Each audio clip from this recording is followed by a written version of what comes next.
You want 7 thinkers who paid with their lives for ideas that outlived them, men who pushed boundaries the powerful couldn't tolerate, scientists and philosophers whose executions became their final argument, 7 cases where killing the messenger only amplified the message. If you value documented history like this, subscribe. It's the best way to support our work. Also comment from which city you're hearing this from.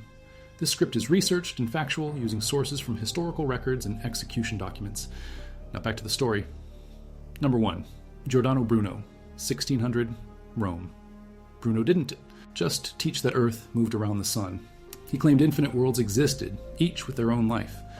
The Dominican friar turned heretic wandered Europe for 16 years spreading dangerous ideas. Oxford University banned his lectures in 1583. Paris drove him out in 1585. Prague expelled him in 1588. In 1591, Giovanni Mocenigo invited him to Venice to teach memory techniques. Trap. May 23, 1592, the Venetian Inquisition arrested him in Mocenigo's house. 8 years in Roman dungeons. Cell number 6 in the Tower of Nona. The trial records show 51 specific charges. Heresy. Teaching forbidden Copernican astronomy. Claiming Christ wasn't divine but a skilled magician. Denying the Trinity. Asserting the eternity of the world. The judges offered him final chances to recant. Bruno refused 8 separate times. February 8, 1600, Cardinal Bellarmine read the death sentence.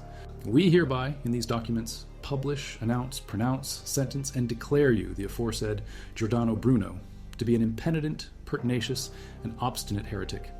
February 17th, 1600, Campo de' Fiori. They stripped him naked, tied him to a wooden stake with iron chains. Witnesses counted 40 minutes before the flames consumed him completely. His tongue was clamped with iron spikes, so he couldn't speak final blasphemies. The ashes were scattered in the Tiber River. Pope Clement ordered his books burned in every Catholic territory. Index Librorum Prohibitorum banned his works for 3 centuries. His infinite universe theory became modern cosmology. Edwin Hubble proved the expanding universe in 1929. The square where he died now holds his bronze statue, erected in 1889 despite Vatican protests. Number 2, Socrates, 399 BC, Athens. The philosopher who claimed to know nothing taught young Athenians to question everything their elders believed. After Athens lost the 27-year Peloponnesian War, the restored democracy needed someone to blame. Socrates had taught Critias, leader of the bloody 30 tyrants.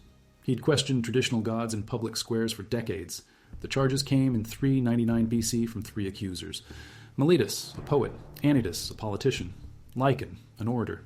The indictment read, Socrates is guilty of corrupting the minds of the young and of believing in deities of his own invention instead of the gods recognized by the state.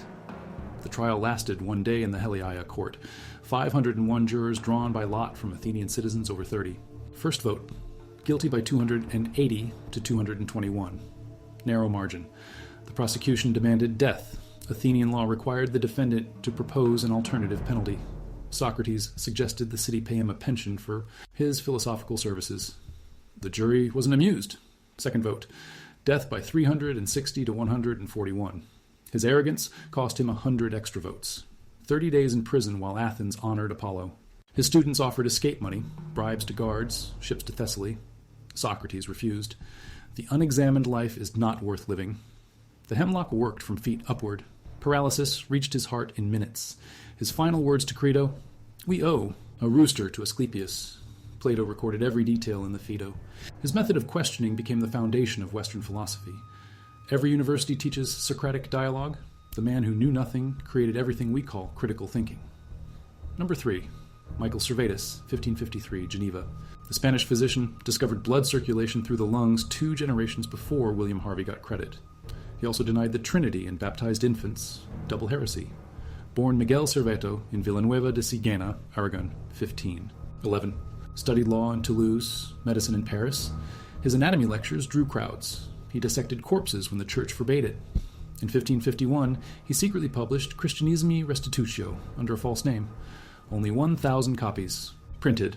The book contained his medical discoveries and theological heresies. Blood flowed from right ventricle through lungs to left ventricle, not through invisible pores. In the heart wall, as Galen taught. Jesus was a man, not God incarnate. Infant baptism was worthless. Only adults could choose salvation. Catholic Inquisition in Vienna identified him as the author, sentenced to death in absentia. April 4th, 1553, he escaped prison disguised as a gardener. His books were burned with a straw dummy. Mistake. Instead of fleeing to safety in Italy or Germany, he traveled to Geneva. John Calvin recognized him at Sunday service, August 13th, 1553. Arrest the same day. Geneva's Petit Conseil charged him with 38 counts of heresy and blasphemy. The trial took 2 months. No defense witnesses allowed. Reformed churches across Europe, Zurich, Basel, Bern, Schaffhausen, endorsed his execution. October 26th, 1553, final sentence. The Little Council condemns Michael Servetus to be burned alive. October 27th, Champel Hill outside Geneva. Calvin ordered slow-burning green wood instead of dry kindling. Guillaume Farel tried to extract a final confession. Servetus refused. Jesus, Son of the eternal God, have mercy on me. The flames burned for 30 minutes. Calvin attended to ensure complete incineration. His scientific works were destroyed with his body. William Harvey rediscovered pulmonary circulation in 1628, 75 years later. Modern medicine credits Servetus with the first accurate description of blood's journey through the lungs. Geneva erected an expiatory monument in 1903. Followers of Calvin and Servetus, we condemn an error which was that of his century. Number 4. Antoine Lavoisier, 1794, Paris. The father of modern chemistry discovered oxygen, disproved the phlogiston theory, and created the law of conservation of mass. He also collected taxes for King Louis. Fatal combination during the Terror. Born in Paris, 1743, into a wealthy bourgeois family. Studied law, but chose science. Elected to the Royal Academy of Sciences at 25. Married. Marie-Anne Pierrette Pols, daughter of a fellow tax farmer. She learned English and Latin to translate scientific papers for him. Together they conducted precise experiments, weighing chemical reactions to the gram. Lavoisier proved combustion required oxygen from air, not mysterious phlogiston escaping from burning materials. He named oxygen acid generator. In Greek, he established that water was hydrogen plus oxygen, not a fundamental element. The chemical revolution overthrew 2,000 years of alchemy. But Lavoisier also invested in the Ferme Générale, the company that collected taxes for the crown. Profitable, but hated. Farmers kept 30% of everything collected. The revolutionary government arrested all 28 fermiers généraux as enemies of the people. May 8th, 1794, Lavoisier in chains at the Conciergerie, prison. The Revolutionary Tribunal tried all 28 together, one afternoon session. No defense witnesses allowed. Judge Jean-Baptiste Coffinhal dismissed his scientific contributions. The Republic has no need of scientists or chemists. Justice cannot be delayed. The charges: conspiracy against the liberty of the nation and the general safety. Guilty. Verdict by acclamation. Same-day execution. May 8th, 1794, Place de la Révolution. The guillotine took 11 seconds per head. Lavoisier was third in line. His head fell into a basket lined with sawdust. The crowd counted 28 executions in 35 minutes. His body went to the Madeleine Cemetery mass grave. Joseph Louis Lagrange wrote the next day, "It took but a moment to sever that head, though 100 years may not produce another like it." Napoleon later said, "They cut off his head, but it will take 100 years to produce another like it." His chemical revolution survived the terror. The metric system he helped design became universal measurement. Modern chemistry textbooks still teach Lavoisier's law of conservation. If you value documented history like this, subscribe. It's the best way to support our work. Also comment from which city you're hearing this from. Now back to the story. Number 5. Hypatia of Alexandria, 415 AD, Alexandria. The last great mathematician of the ancient world taught geometry, astronomy, and philosophy to packed lecture halls. She invented the plane astrolabe for ship navigation and improved Ptolemy's handheld astrolabe. Her hydrometer measured liquid density with unprecedented precision. Students traveled from across the Roman Empire to hear her lectures on Apollonius conic sections and Diophantine algebra. Born around 350 AD, daughter of Theon, the museum's last recorded member. She never married, dedicating herself entirely to mathematics and teaching. Her commentaries on Apollonius Conics and Diophantus Arithmetica were standard texts for centuries. She served as head of the Platonist school, the last institution connecting back to Plato's original academy. Alexandria's Roman prefect Orestes consulted her on legal and political matters. Christian Bishop Cyril saw her influence as dangerous to his authority. The conflict escalated during Lent 415. Jewish Christian riots erupted over theater performances. Orestes arrested Hierax, a Christian monk, for inciting violence. Cyril's supporters accused Hypatia of advising the arrest. March 415 AD, Lent season. A mob of Parabolani monks, officially hospital workers, actually Cyril's enforcers, dragged her from her chariot on Alexandria's main thoroughfare. They stripped her naked in the Caesareum church, formerly a pagan temple. Oyster shells, broken. Pottery and roof tiles scraped flesh from bone while she still lived. The crowd dismembered her body piece by piece. Her remains were burned in a place called Cinnarron outside the city walls. Witnesses included Christian clergy who later claimed divine justice. Orestes left Alexandria within months, fearing for his life. The Great Library closed permanently within decades. Its scholars fled or died. Hypatia's mathematical commentaries were lost for 1,000 years until Islamic scholars preserved fragments in Baghdad.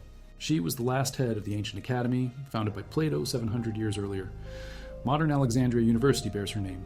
NASA named asteroid 4432 Hypatia after her in 1964. Number 6, John Hus, 1415, Constance.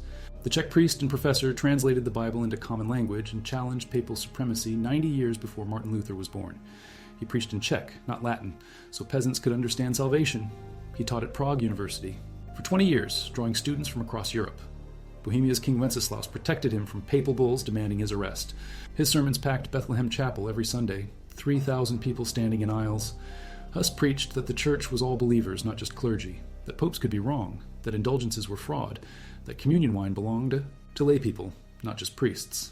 The Council of Constance called him to defend these teachings. Holy Roman Emperor Sigismund issued a safe conduct letter guaranteeing his protection. November 1st, 1414, Hus arrived in Constance with imperial guards. 26 days later, they arrested him in his lodgings on orders from Pope John XXIII. Sigismund's promise meant nothing against heresy charges. 7 months in chains in Dominican monastery dungeons. The trial began June 5th, 15. 42 specific charges of heresy based on his writings and recorded sermons. The judges read passages from his Czech sermons translated into Latin. They demanded he recant 39 articles extracted from his works. Hus refused unless proven wrong from Scripture. I appeal to Jesus Christ, the only judge who is almighty, and completely just. In his hands I place my cause, since he will judge each not on the basis of false witnesses and erring counsels, but on truth and justice. July 6th, 1415, outside Constance's walls. They stripped him, tied him to a wooden stake with wet ropes that would tighten as they dried. Paper crown painted with red devils on his head. Greenwood again. They wanted prolonged suffering. Bishop of Lodi gave final chance to recant. What I have preached and written was to draw men away from sin. Today I will gladly die for the truth of the gospel I have written, taught, and preached. The fire burned 3 hours. Guards collected ashes and threw them into the Rhine River to prevent relic worship. News of his execution reached Prague. In August, Bohemia erupted in religious war lasting 15 years. His followers founded the Unity of Brethren, later called Moravian Church. The printing press spread his Czech Bible translation across northern Europe. Martin Luther called him St. John Hus and adopted many of his reforms. Number 7, Archimedes of Syracuse, 212 BC, Syracuse. The greatest mathematician of antiquity discovered calculus principles 1,800 years before Newton. And Leibniz. He calculated pi to 4 decimal places using polygon approximation. His law of buoyancy still governs ship design. His mechanical inventions, the screw pump, compound pulley, and war machines, held off Roman siege for 3 years. Born around 287 BC in Syracuse, Sicily, studied in Alexandria under Euclid's successors, returned home to serve. King Huron is court mathematician and engineer. His method of mechanical theorems used infinitesimals to find areas and volumes. Calculus before calculus existed. The Archimedes principle explained why ships float and crowns contain impure gold. During the Second Punic War, Roman consul Marcus Marcellus besieged Syracuse with 8 legions and 60 quinqueremes, 214 to 212 BC. Archimedes built massive catapults, launching stone blocks weighing 8 talents, 480 pounds each. His iron hand crane grabbed Roman ships and flipped them upside down. Polished bronze mirrors focused sunlight to burn approaching vessels, the first heat ray weapon. Roman soldiers refused to approach walls whenever they saw rope or stick, fearing new Archimedean devices. Marcellus ordered his capture alive, calling him a geometrical Briareus, using our ships like cups to ladle water from the sea. Syracuse finally fell through betrayal, not assault. A Syracusan opened the Hexapylon Gate during celebration of Artemis Festival. Roman soldiers poured through at night, September 212 BC. General Marcellus found the 75-year-old drawing geometric figures in sand outside his house, absorbed in mathematical proof. A Roman legionary approached, not recognizing the famous mathematician. "Don't disturb my circles," Archimedes said in Greek, pointing at his diagram. The soldier understood no Greek, saw only an old man ignoring orders to surrender. One gladius thrust through the chest. Marcellus arrived minutes later and executed the soldier. for disobeying capture orders. They buried Archimedes with full honors outside Syracuse walls. His tomb featured a sphere inscribed in a cylinder, his proudest mathematical discovery. Cicero found the tomb overgrown with thorns and brambles 137 years later during his quaestorship. Islamic scholars preserved his manuscripts in the House of Wisdom, Baghdad.